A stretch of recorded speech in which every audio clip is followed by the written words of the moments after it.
नमस्कार मित्रांनो, जी.एम.सी Chhatrapati Sambhajinagar group D भरतीचं डी.व्हीचं वेळापत्रक जाहीर करण्यात आलेलं आहे. आज दिनांक 13 जानेवारी 2026 रोजी जी.एम.सी औरंगाबाद.org या अधिकृत संकेतस्थळावर ग्रुप डी पद भरतीचं डी.व्ही वेळापत्रक आणि निवड झालेल्या उमेदवारांची यादी व कोणत्या दिवशी कोणत्या पदाचे कागदपत्र पडताळणी होणार आहे याबाबतची सविस्तर माहिती देण्यात आलेली आहे. स्क्रीनवरती तुम्ही हे नोटिफिकेशन बघू शकता. मित्रांनो, या ठिकाणी कोणकोणती कागदपत्रे तुम्हाला डी.व्हीसाठी लागणार आहेत याची लिस्टसुद्धा दिलेली आहे. ती तुम्ही व्यवस्थित बघा आणि कोणत्या दिवशी तुमचं डी.व्ही होणार आहे ते तुम्ही या वेळापत्रकामध्ये बघू शकता. या ठिकाणी अनुक्रमांक आणि त्यांचा डी.व्ही कोणत्या तारखेला किती वाजता आयोजित करण्यात आलेला आहे याबाबतची सविस्तर माहिती दिलेली आहे.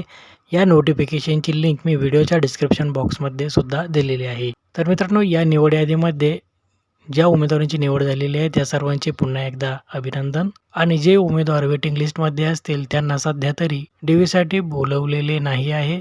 वेटिंग लिस्टमधील उमेदवारांना कदाचित नंतर डी.व्हीसाठी बोलवण्यात येऊ शकते. महत्त्वपूर्ण असा हा व्हिडिओ तुमच्या सर्व मित्रांपर्यंत शेअर करा आणि पुढील अपडेटसाठी चॅनलला सबस्क्राईब करण्यास विसरू नका. धन्यवाद.